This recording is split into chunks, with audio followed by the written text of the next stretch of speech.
Oui, monsieur le maire, le tourisme parisien est au bord de l'asphyxie. Il paie le prix fort de la fermeture des frontières et des mesures successives de confinement et de couvre-feu. Le comité régional du tourisme vient de nous livrer les chiffres pour les mois de décembre et de janvier. Ils sont réellement catastrophiques, notamment pour les hébergeurs parisiens, avec des pertes de chiffre d'affaires qui oscillent entre 85 et 88%, et ce, malgré les fêtes de fin d'année.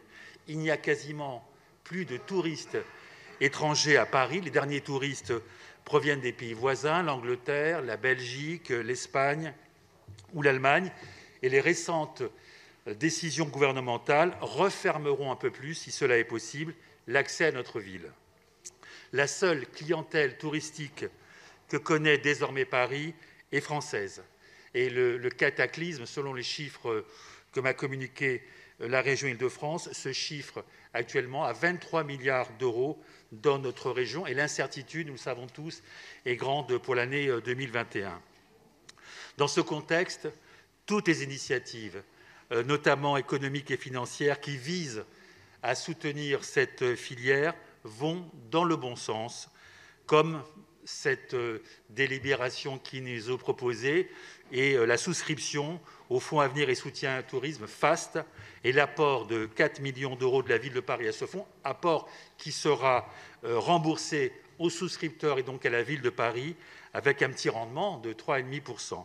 De son côté, la région Île-de-France, déjà très engagée à travers le Fonds Résilience dans le soutien au tourisme, a décidé de participer à ce fonds et a autorisé la Ville de Paris, conformément aux dispositions de la loi NOTRe, de venir abonder cette initiative déjà portée par le Conseil régional.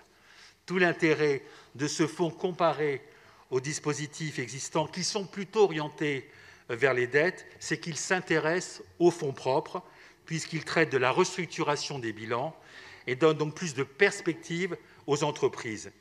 Le dispositif concerne en fait des petites entreprises, celles qui ont au minimum 500 000 euros de chiffre d'affaires, donc ce sont plutôt des entreprises familiales qui sont extrêmement nombreuses à Paris et qui pourront recevoir un ticket moyen de 50 000 euros sous la forme d'obligations convertibles avec des remboursements à partir de la 6e année. Même s'il dispose de 80 millions d'euros, ce fonds n'aura qu'une action limitée, puisqu'il ne pourra, dans sa phase de commercialisation par le réseau Bpifrance, se permettre d'investir que dans 300 entreprises du tourisme et des loisirs dans les 12 prochains mois en France, ce qui est très modeste, eu égard au nombre de dizaines de milliers d'acteurs touristiques qui souffrent de notre ville. Et ce produit, qui est ce qu'on appelle un produit de haut de bilan, ne concernera que des entreprises saines. Pouvez-vous, monsieur le maire, nous indiquer combien d'entreprises parisiennes seront éligibles à ce dispositif, somme toute très limité? Pourriez-vous également nous renseigner sur le délai de mise en œuvre de telles mesures pour les dossiers parisiens?